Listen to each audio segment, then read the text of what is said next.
بسم الله الرحمن الرحيم الحمد لله رب العالمين والصلاة والسلام على سيدنا محمد وعلى آله وصحبه أجمعين. اللهم لا علم لنا إلا ما علمتنا إنك أنت العليم الحكيم. اللهم علمنا ما ينفعنا وانفعنا بما علمتنا وزدنا فيك علما. السلام عليكم ورحمة الله وبركاته. قربت بارlar. O'tgan iki darsda biz sizlarмен mabadi 10 bilan tanishdik ya. Yani beytda aytilganday inna mabadiya kulli fannin 10 الحد والموضوع ثم ثمرة وفضله ونسبة والواضع والاسم الاستمداد حكم الشارع مسائل والبعض ببعض اكتفى ومن دار الجميع هذا الشرف دebet.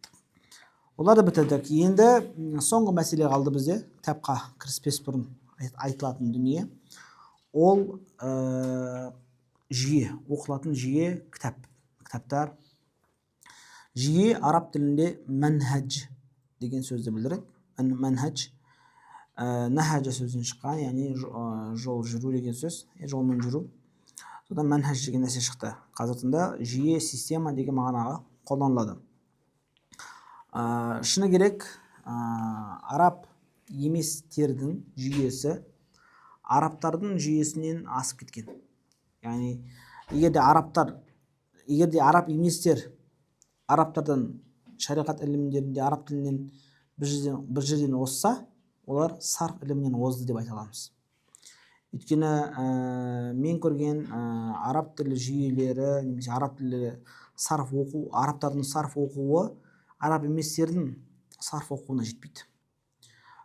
Оны шейхтардың өздері де мойындайды.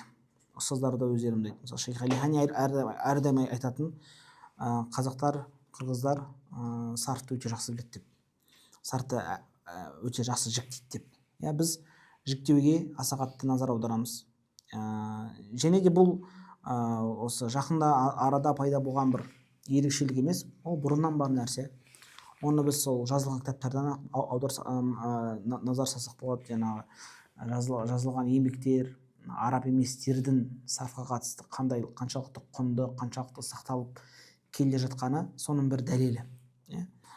Енді таза арабтардың сарфқа қатысты жазған еңбектері бар болса да, олар былай оқытылмайды, немесе аз, немесе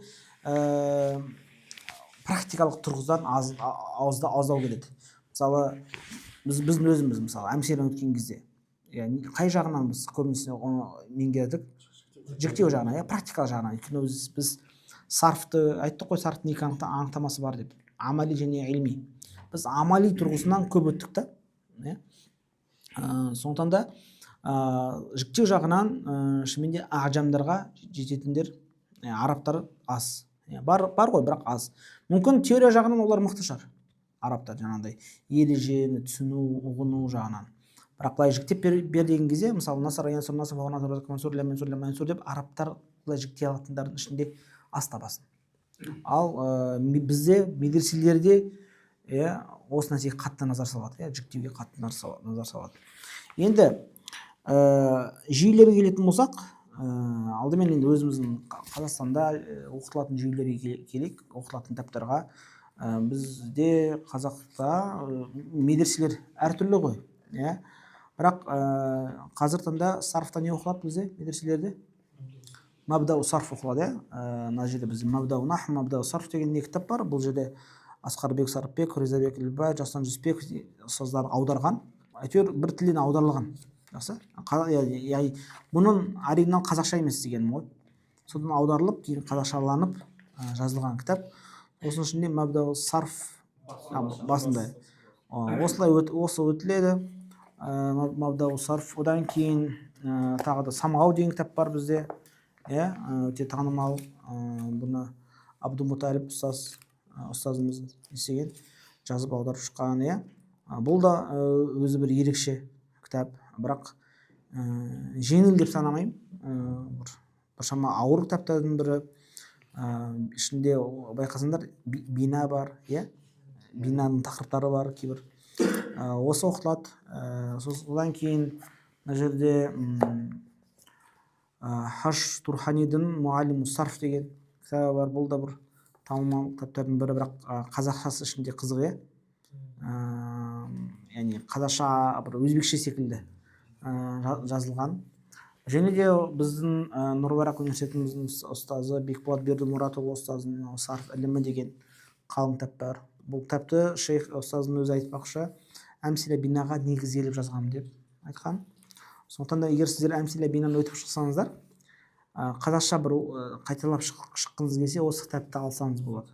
Осы кітапты алып бір қайталап шықсаңыз болады. Сізге иншалла ол кітап жеңіл болады. Біздің дәрістен кейін тем более.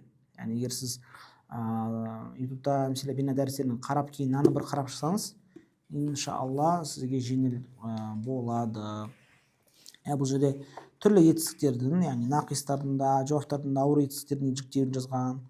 Бұл айтқан ұстаз өте жақсы еңбек жасап шыққан. Жақсы.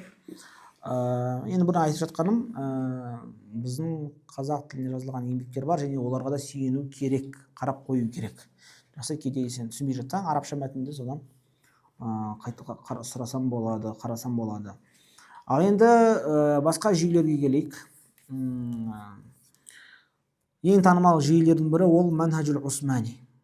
Осман халифатының кезінде пайда болған манхаж, және де әлі күнге дейін жалғасып келе жатқан, Түркияда әлі күнге дейін көптеген медресе, махаттарда оқытылатын сондай бір манхаж.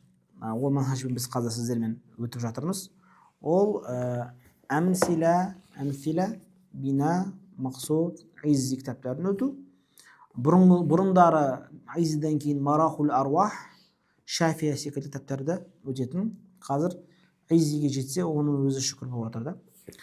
Енді осы кітаптарды таныстырып шығатын болсам, әмсилә білеміз, оның аты әмсиләтул мұхталифа, немесе әл-әмсиләту фи сарф деп келеді. Бұл кішігірім мәтін, оны біз толықтай жазып шықтық ютуб дәрісінде, көрсеңіздер болады. Бұл ненің ерекшелігі, ол жерде тек қана жалаң жүктеу. Және бұл кішігірім мәтін кезінде сол кішкентай балалар жаттайтын. Мысалы біз қазақ мектепке барған кезде не жаттаймыз, әліппе жаттаймыз ғой. Солай жаттатылатын мәтін еді әмсилә. Яғни оны бір мәтін жаттап шықтың деп айта алмайсың да, оны жаттаған адам мәтін жаттадым деп айтпайды. Өйткені оны байқанда көбейту кесесін білу керек секілді білу керек болды шәкірт деген. Әмсиләден кейін кететін кітап бина. Әл-бина бұл ғұлама Дат-Фазиге ниспа етілген, мансұп қылынған кітаптардың бірі. Яғни ғұлама Дат-Фазидің кітабы деп айтылады. Енді нақтысын 100% ешкім айта алмайды. Неге? Өйткені Дат-Фазиге дейін баратын бізде не жоқ? Санат жоқ. Яғни тізбек жоқ та.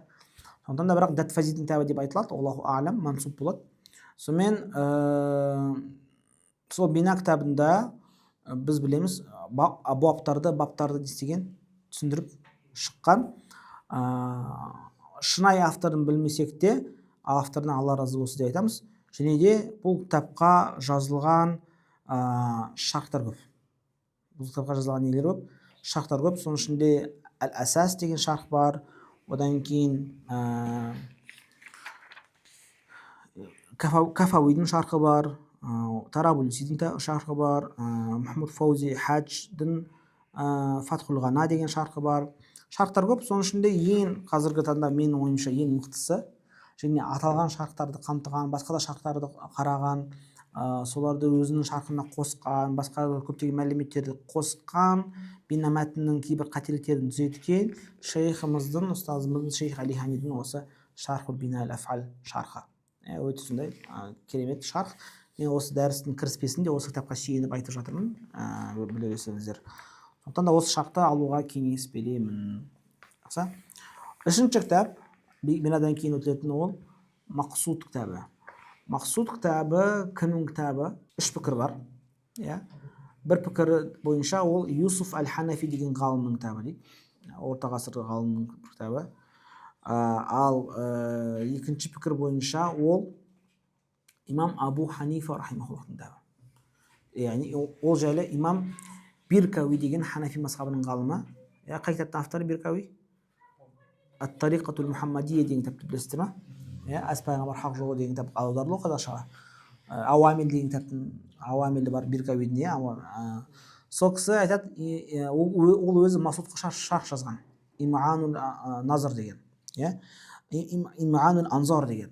Сол шархында айтады, бұл Мақсуд кітабының авторы имам Абу Ханифа деп.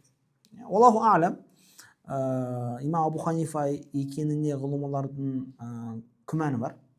Себебі біріншіден ешбір дәлел жоқ оның кітабы екендігіне, ешбір ғұлама айтып кетпеген. Мысалы шәкірттер айтпаған, имам Абу Ханифа сарфқа қатысты Мақсуд деген кітап жазды деп. Тарихшылардың да деректері жоқ, бұл тек Биркауидің сөзі ғана. Одан кейін кітаптың өзіне оралатын болсақ, кітаптың стилистикасы, жазу темалары, ішіндегі тақырыптары, мысалы мисал, ажуаф секілді тақырыптар ол уақытта бұл әлі танылмаған. Имам Абу Ханифаның кезінде әмсила, ажуаф секілді тақырыптар болмаған. Яғни осындай терминдер қалыптаспаған. Жалпы көп сарфтың өзі әлі де толықтай жүйеленбеген кез ғой. Сарф ілімі толықтай жүйеленбеген кез. Ал Мақсуд кітабына қарайтын болсақ, кәдімгідей жүйеленген, көрініп тұр да, ана Мақсуд ережелері нақты айтылған. Демек бұл Абу Ханифаның кітабы екеніне не бар? Үлкен күмән бар. Бірақ кітап өте машһур болып кетті. Әсіресе Осман уақытында. Демек бұл бір түріктің кітабы, немесе Осман уақытында өмір сүрген бір ғалымның кітабы, Осман халифатының кезінде сүрген бір ғалымның кітабы деп біз айта аламыз. Қалай болғанда да авторына Алла разы болсын, сондай Мақсуд деген кітап осы. Жақсы, Мақсудқа жазылған шархтар көп.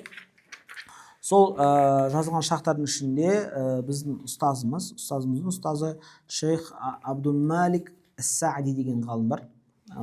Кісі осы Изалатул Қуют деген шархы бар, Мақсудқа жазған.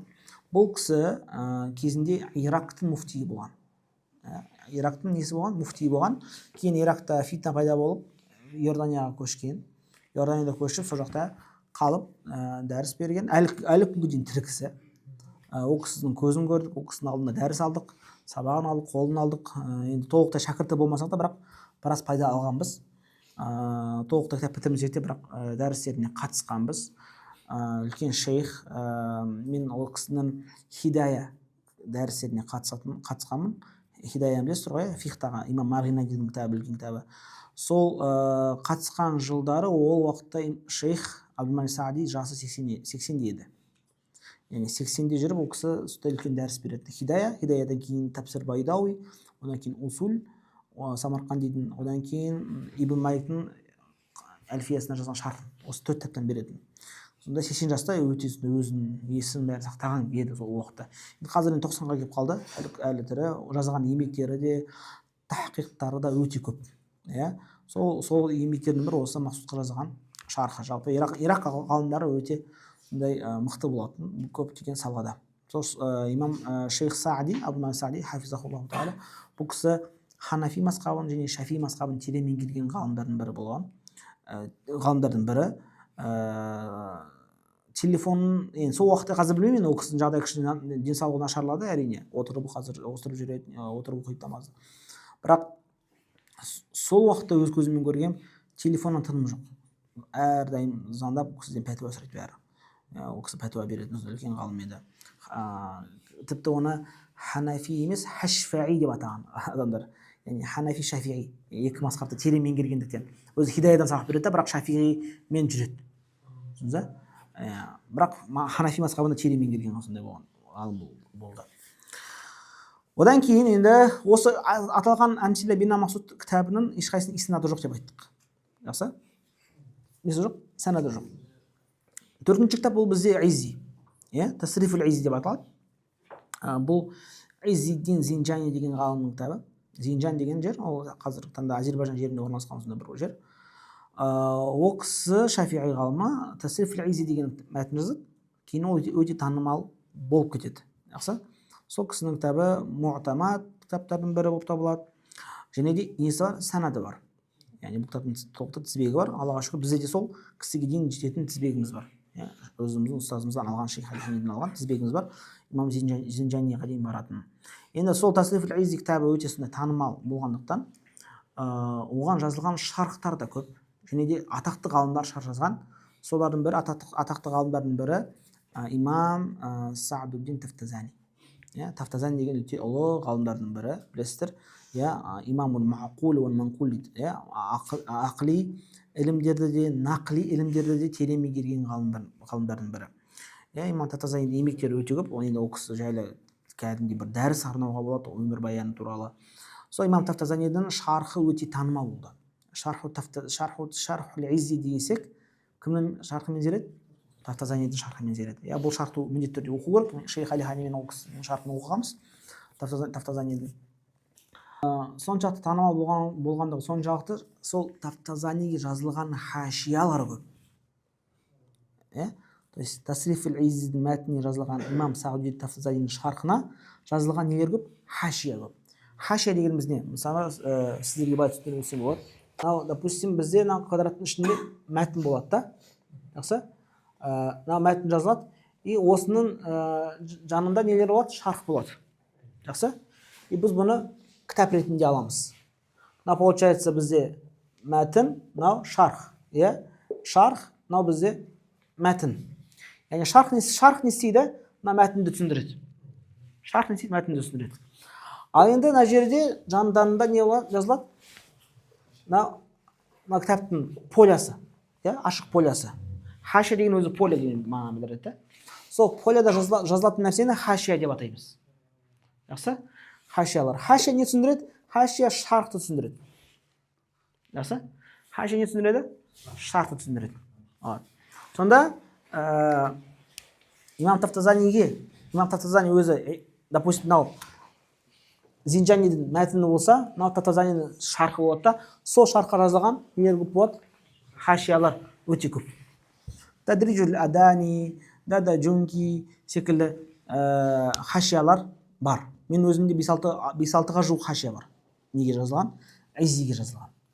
Имам Тафтазанидің несінде жазылған хашиялар. Тіпті мен бір хашия көрдім, хашияға жазылған хашия.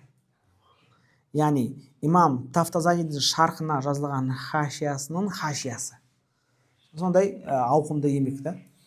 Одан кейін имам Тафтазанидің, яғни бұл шархтан бөлек тағы да бір шарх бар. Ол имам Сейд Шариф Джуржани деген ғалым. Имам Тафтазанидің замандасы. Замандасы болған. Сол кісінің Тасриф аль-Иззиге жазған несі бар? Шархы бар. Имам Джуржани жай ғана замандасы болған жоқ. Ол имам Тафтазанидің бір ғылыми бір оппоненті болған. Ғылыми бір несі? Оппоненті болған. Олардың арасында белгілі бір тақырыптарда мұназара, мұнақашалар болған. Сөз талас тартыстар болған. Олар екеуі де Әмір Темірдің қол астында өмір сүрген. Соның нелері еді. Қасында жүрген ғалымдар еді. Әмір Темірді білеміз ғой. Осы екі кісі де сол көрші елде қайтыс болған, Өзбекстанда. Әмір Темірдің кезінде. Жақсы? Осы екі ғалым, олардың арасында болған оқиғалар өте қызықты. Арасында болған мұназаралар да қызықты. Ғалымдар енді имам Тафтазанидің жазудағы тілін мақтайды. Ал имам Джуржанидің сөйлеудегі тілін мақтайды. Имам Джуржани сөйлеуде өте мықты болғандықтан мұнақашада кімді басып кететін? Тафтазаниді. Хотя Тафтазани мықтырақ жазуда, ғылымда. Сондықтан Тафтазанидің почти қай сала болмасын, оның еңбегі мұғтаматта. Усул фихта, мантықта, кәләмда, мысалы, имам Насафидің мәтініне жазылған ең танымал шарх кімдікі? Имам Тафтазанидікі. Балағада ең мықты кітап имам Мухтасар Маани кімдікі? Тафтазанидікі. Сондай-ақ усул фихта, талуих, таудих деген бізде усул фихта кітап бар, соның ең мықты шархы кім? Тафтазанидікі. Тафтазани сондай үлкен ұлы ғалым екенінің дәлелі. Иззиге жазылған мен енді сіздерге ең маңызды шархтарын айтып жатырмын да, құрметті көрермен, оқырман, шәкірттер, бұл шархтарды алу керек. Болашақта алу керек, оқу керек. Сіз ұстаз болсаңыз, немесе өзіңіз пайдаланып десеңіз, осы шархтарды енгізгеніңіз жөн. Сонда Иззиге сол Тафтазаниді алу керек, оның хашияларын қарау керек. Тадриджул Адани секілді, Дада Джунки секілді хашиялар бар. Одан кейін Сейд Шариф Джуржанидің шархы керек, одан кейін Мулла Али Қаридің шархы бар. Бұл да сондай қысқа, қарапайым шарх, өзіме өте ұнайды. Мулла Али Қари айтқанда орта деңгейлі шархтардың бірі. Мулла Али Қари деп білеміз, үлкен Ханафи мазхабының мухаддисі, ғалымы, фақиха. Сондай Хасан Али ибн Хишам әл-Киланидің несі бар? Шархы бар. Бұл да өте қарапайым, жеңіл шарх. Жақсы, енді Иззи мәтін соншалық танымал болғандықтан кейбір ғалымдар Иззиді манзума қылған. манзума дегеніміз не? Өлең шумақ күйінде жазылған. Мақсұтты да манзума қылғандар бар, бенаны да манзума қылғандар бар. Яғни сен жаттағың келсе, осы мәтінді сен манзума күйінде жаттай аласың. Ғалымдардың не істеген, жас кеткен манзумалар. Мысалы, Шейх Абдурахман ибн Иса әл-Муршиди деген ғалым не істеген, оны манзумалап жазған. Одан кейінгі 5-ші кітап, иншалла біз бұл кітаптарды айту себебіміз өзімізге мақсат қою керек, оларды өтіп шығуға. Егер мақсатты бітірсек, Құдай қаласа Азиді бітірейік, Азиді бітіргеннен кейін Марахул Аруахты бітірейік, Құдай қаласа соның барлығы дәрістеріміз осы YouTube арнасына шықсын, көрермендер көрсін деген ниетіміз бар. Марахул Аруах деген үлкен кітаптардың бірі.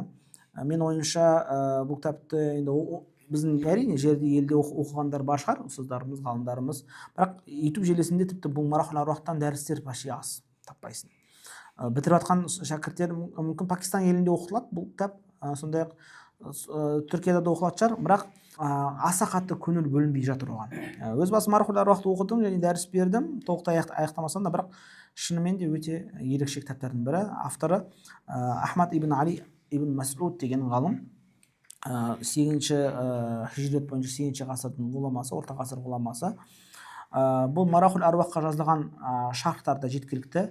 Солардың бір Ибн Камал Баша деген үлкен Османлы халифатының ғалымы бар, имам Айнидің шархы бар, имам Дикан Қус деген шарх бар, және де біздің жерімізден шыққан Хусамуддин Сығынақи. Хусамуддин Сығынақи деген білесіздер ғой, үлкен Ханафи мазхабының ғалымы. Сол кісінің де Марахқа жазған несі бар, сол шархы бар. Және де Шейх Абдулмалик Саади да не жазған, Марахул Аруахқа шарх жазған. Мен айтып кеткен жаңағы шейх ше, Ирактың мүфтиі. Әл-Баян уал-Идах ли-фахми матнил аруах деген. Енді одан кейін патолог кітап, ол имам Ибн Хаджиб. Имам Ибн Хаджиб әл-Малики, үлкен сонда Малики мазхабының ғалымы. Сол кісінің Әл-Шафия деген кітабы бар. Сарф іліміне қатысты. Сарф іліміне қатысты қандай кітабы бар? Шафия. Оның нахуда бір кітабы бар. Имам Ибн Хаджибтің нахуда бір кітабы бар. Ол кітапты біздің оқыған қазақ ұстаздарымыз өте көп. Бұл кітап Бұхара, Самарқанд мадрасаларында өте көп оқытылатын. Өзбекстанда оқыған ұстаздардың көбісі осы кітапты оқыған. Осы кітапты оқыған адам ғалым болып табылатын. Именно сол наху кітабын. Ол кітаптың аты Кафия. Ибн Хаджибтің қандай кітабы? Әл-Кафия. Кафия жазылған шархтар көп. Сол танымал шархтардың бірі Мулла Джами. Бұл патологтың патологы. Мулла Джамиді сен егер жасап түсінсең, ауыр кітап, наху емес ғалымдар. Ол мантық, фәлсафа дейді, ол кітап. Сондай. Шафия ол сарфқа жазылған. Иншалла мақсат бар менде. Шафияға иншалла жетіп дәріс беру Құдай қаласа. Алла соған жеткізсін, тауфиқ берсін иншалла. Бұл енді Осман уақытында, Осман халифатының манхажы әлі күнге дейін жалғасып келе жатқан берекелі манхаж. Яғни Алла тағала қабыл еткен манхаждардың бірі деп ойлаймын. Сол үшін де бұл манхажға біз көңіл аударуымыз керек, оқуымыз керек. Әрине, өзіміздің қазақ жерінен шыққан ғалымдардың кітаптарын жаңғырту керек, оқу керек, оған ешқандай күмән жоқ. Бірақ басқа да манхаждардан пайда алғанымыз жөн. Одан кейін тағы да танымал манхаждар, ол мысалы Пакистан, Индияның манхажы. Пакистан, Индияда өзінің бір ерекше манхажы бар. Олар да жаңағы жіктеуге аса қатты назар аударады. Олар Мизан, Муншаиб секілді кітаптар оқиды. Сарф-Мир деген кітаптар. Мысалы Нахмир деген кітапты естіпедіңдер? Нахмир, олар да Сарф-Мир деген кітап бар да. Мир деген ғалым жазып шыққан. Не көп? Ішінде жіктеу көп. Олар жіктеуге аса қатты назар аударады. Сосын Сарф-Мирді бітіріп, олар Иль-Мусиға деген кітап оқиды. Иль-Мусиға деген ол сарф кітаптардың бірі, бірақ жеңіл кітап емес, орта деңгейлі кітап. Бұл Пакистанда оқылатын кітаптардың бірі. Иль-Мусиға, Мизан, Муншаиб, Сарф-Мир, одан кейін Иль-Мусиға. Одан кейін бар Марахул Аруах оқитындар бар. Тағы да манхаждардың ішінде қандай манхажы бар? Шанқитилердің манхажы бар. Шанақита деген естіпедіңдер? Шанқит деген. Шанқит деген Мауритания бар ғой? Мауритания солтүстік Африкада орналасқан, Сахара жерінде. Сол жақта мавритандық ғалымдар Шанқит деген отбасы бар, әулет бар. иә. Сол шаңқит әулеті өте сондай танымал әулет, өте үлкен. Солардың жүйесі бар. Жалпы шаңқитилердің ерекшелігі, олар жастайынан бәрін жаттайды. Құраннан бастап мәтіндердің барлығын. Егер де сен қандай да бір пәннен берейін десең, бірақ сол пәннің мәтінін білмесең, олар сені дәріске бергізбейді. Яғни сол пәннің сен міндетті түрде мәтіндерін жаттап шығу керексің. Сарфтан, мысалы олар сарфтан ләмиятул аф'ал деген Ибн Маликтің несін жаттайды, мәтінін жаттайды. Ләмиятул аф'ал деген оқып көрген, өте осындай бір ерекше сарф, ерекше мәтін, сөздері де ерекше.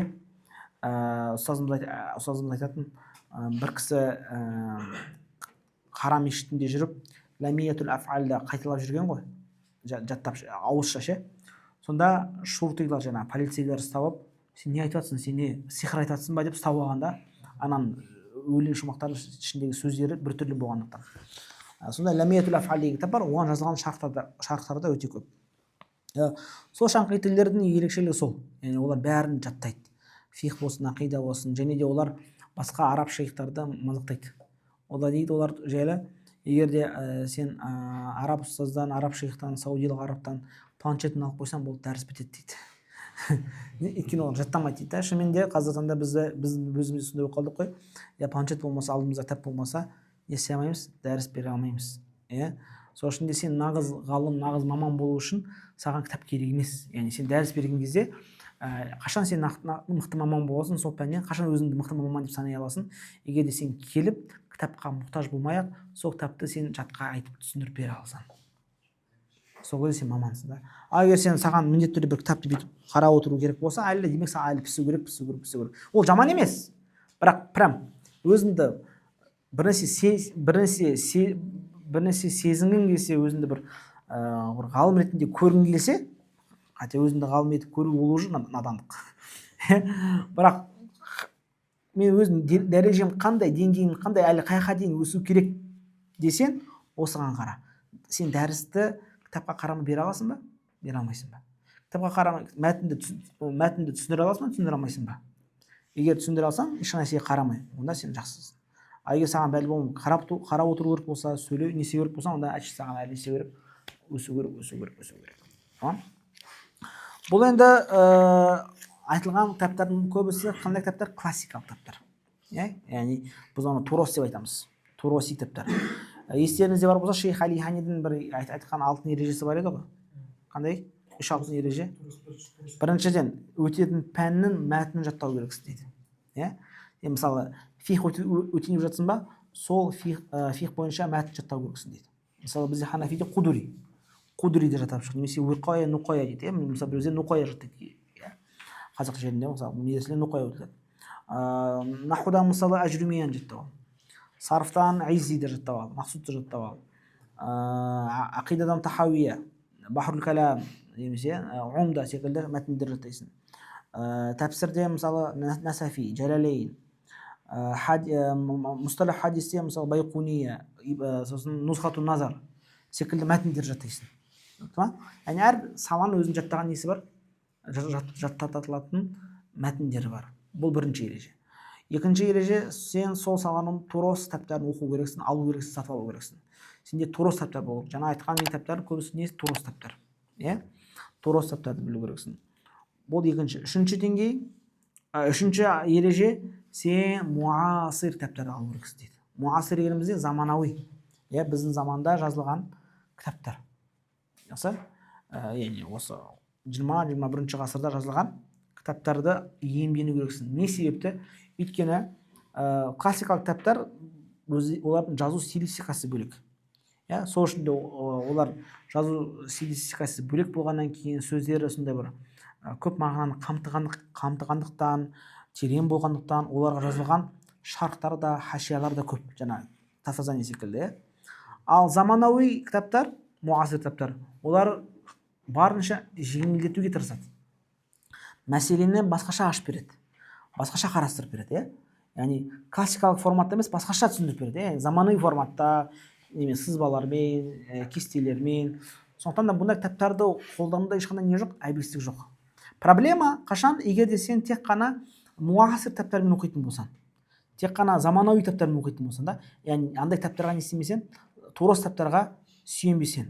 Бізде қазіргі таңда ұстаздар екіге бөлініп кетті да. Бір ұстаздар тек қана классикалық кітаптарды береді. Муасир кітаптарды не істемейді, оған жаңағыдай мен сенбейді, либо назар салмайды, көңіл бөлмейді. Кейбір екінші топ ұстаздар бар, тек қана муасирмен береді. Неге? Өйткені тура кітаптар ауыр дейді, керек емес дейді. Зачем шәкірттің миын қатырып дейді. Иә, біз иншалла орта жол ұстанамыз, турасы да өтеміз, муасир кітаптарды да өтеміз. Құдай қаласа, қазір сіздерге муасир кітаптарын атап беремін, олардан да дәріс өтуге ниет бар иншалла. Сол муасир кітаптардың бірі Шадал арф фи фәнни сарф деген кітап. Ол ғұлама Шейх Ахмад ибн Мухаммад Хамлауи деген ғалымның кітабы. Оған жазылған шарттар да бар Шадал арфқа. Бұл мықты ауыр кітаптардың бірі, оңай емес. Ішінде сарфтағы шаз мәселелерді қозғаған. Шаз дегеніміз не? Ережеге қайшы келетін сондай бір мәселелерді қозғаған жалпы ерекше кітап. Одан кейін Шейх Мухаммад Мухиддин ибн Абдул-Хамид деген ғалымның Дурусу тасриф деген кітабы бар. Мухаммад Мухиддин Абдул-Хамид деген кім еді? Қай кітаптың авторы еді? Тухфасания, кәдімгідей Ажрумия жазған шарх қой. Сол кітаптың авторы не? Дурусу тасриф. Бізде проблема бар шәкірттерде, кітаптардың авторын жаттамайды. Қудуридің авторы кім? Имам Қудури. Ойлан қалады да, Қудуридің авторы кім деп. Имам Қудури ғой? Аты кім оның? Аты кім? Абдуллази. Ахмад. Ахмад? Ахмад деп есімде. Аллаху алам. Жақсы, яғни проблема осы. Абу Ханифаның атын білетін жарсың хотя бы. Шүкір. Одан кейін Әл-Муғни фи тасриф ал-аф'ал. Бұл доктор Мухаммад Абдул-Халиқ Удайма, өте үлкен ғалым. Осы атаған үш ғалым да кімдер? Азхарилер. Жақсы, жаңағы Шазал арфтың авторы кім еді? Хамлауи. Дурус тасрифтікі Мухаммад Мухиддин Абдул-Хамид. Әл-Муғни фи тасриф ал-аф'ал Абдул-Халиқ Удайма. Мухаммад ибн Абдул-Халиқ Удайма. Осы асқарлы ғалымдар. Бұл кітап та өте ауыр және де өте маңызды. Ұстазымыз әрдайым өсиет ететін осыны оқуға. Екі кітабы бар, біреуі Муғни, біреуі Әл-Лубаб мин тасриф ал-аф'ал деген. Одан кейін Тайсирул и'лал уал ибдал. Абдул Алим Ибрахим деген ғалымның кітабы.